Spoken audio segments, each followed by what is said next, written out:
मारवाड़ के गांधी की उपचुनाव में चली आंधी। राजस्थान में जो कांग्रेस सरकार ने काम किया है अशोक गहलोत जी के नेतृत्व में, उस सरकार के कामों पर मोहर है।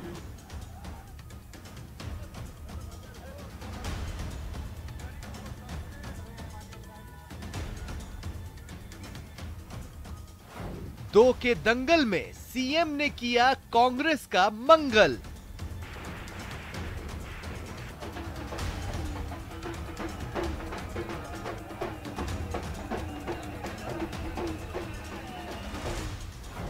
सीएम रहे वल्लभनगर के वीर, धरियावद के धुरंधर।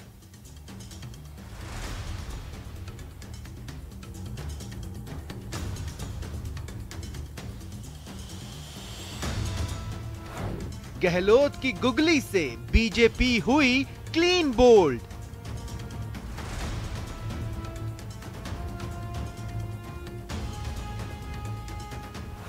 क्या कमजोर रणनीति से हारी बीजेपी? जिंदगी की यही रीत है, हार के बाद ही जीत है।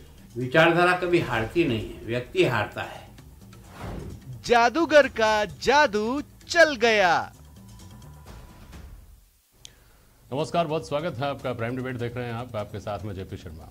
उपचुनाव के नतीजों की चर्चा उसी तरह की है कि बात निकलेगी तो दूर तलक जाएगी। ये दो सीटों की हार जीत का भी मामला है, दो पार्टियों की जनमानस पर पकड़ का भी, और रणनीतिक चतुराई के शह और मात के खेल का भी। इसमें कोई शक नहीं है कि सत्ता पक्ष ने इन चुनावों को प्रतिष्ठा का प्रश्न बनाकर लड़ा, पूरी ताकत झोंकी और हर पहलू पर बारीकी से काम किया।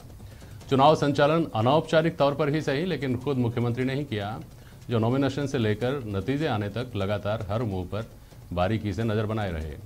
चर्चा मेवाड़ के भाजपा का गढ़ होते हुए भी पार्टी को चुनाव में 2 साल रहते करारी शिकस्त की भी कम नहीं है। दरअसल भाजपा की मैदान में उतरने से पहले की अंदरूनी लड़ाई ने उसकी हार की इबारत लिखती थी। अंदरूनी खींचतान का नतीजा ये हुआ कि ये जानते बूझते भी जिताऊ उम्मीदवार को टिकट नहीं दिया जा सका और प्रमुख विपक्षी दल को तीसरे और चौथे नंबर पर सिमटना पड़ा। उपचुनाव के इन महत्वपूर्ण पहलुओं पर आज प्राइम डिबेट में बहस होगी, इन सवालों के जरिए कि क्या उपचुनाव में एक तरफा जीत अशोक गहलोत के जादू पर मुहर है, मुद्दों पर हार हुई, या कमजोर रणनीति ने हराया भाजपा को।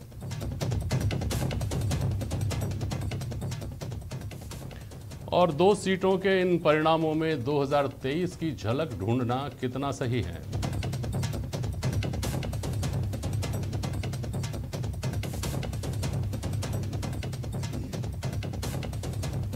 आर तिवारी जी हैं हमारे साथ, कांग्रेस के प्रवक्ता। आशीष चतुर्वेदी जी भारतीय जनता पार्टी के प्रवक्ता हैं, और अवधेश आकोदिया जी हैं वरिष्ठ पत्रकार। बहुत स्वागत है आप सभी का। तिवारी जी, 2 सीटों पर जीत हुई और एक तरफा जीत हुई, आपके लिए इन चुनाव का हासिल क्या है? सीटों की संख्या में 2 का इजाफा या इससे ज्यादा कुछ? देखो जेपी शर्मा साहब, कांग्रेस तो सत्ता में थी और कोई फर्क नहीं पड़ता था। अगर हमारे 2 सीटें नहीं भी आती तो हमारे बहुमत में कोई फर्क नहीं पड़ता था।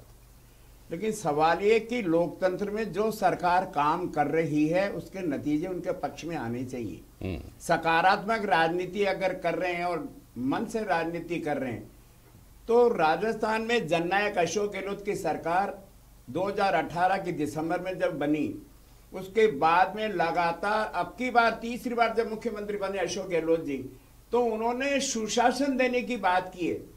उन्होंने लोगों के, समाज के लोगों को सामाजिक सुरक्षा देने की प्राथमिकता रखी है, और उसी के तहत उन्होंने लगातार अपने सरकार के मंत्रियों को, विधायकों को प्रेरित किया। पूरा देश और दुनिया जानती है कि 30 महीने की सरकार में 18 महीने तो अचानक जो दुनिया में एक महामारी आई कोरोना के कारण, आदमी एक दूसरे से मिलने से मना करता था, खिड़कियां बंद थी, आदमी सड़क पे नहीं निकल सकता था।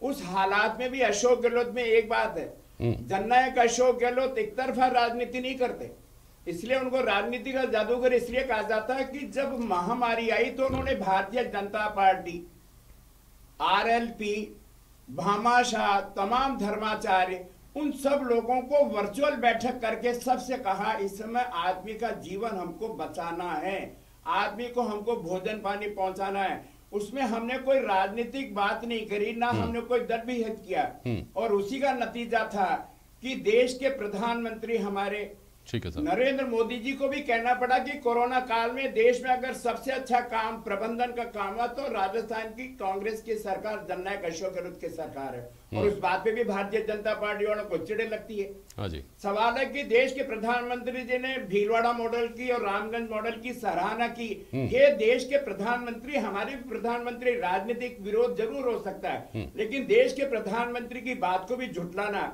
ये इनका दम है। और इसलिए राजस्थान में भारतीय जनता पार्टी वापस कोई बड़ा आंदोलन नहीं कर पाई कांग्रेस के खिलाफ।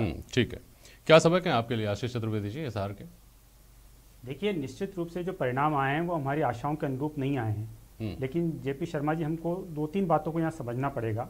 कल जो परिणाम आए हैं उसमें भारत के बहुत सारे प्रांतों के परिणाम भी आए हैं। आप देखिए, अगर पूरा हम ढंग से इसको एनालिसिस करें तो मध्य प्रदेश में भारतीय जनता पार्टी जीतती है और वहाँ 50% वोट लेकर के आती है।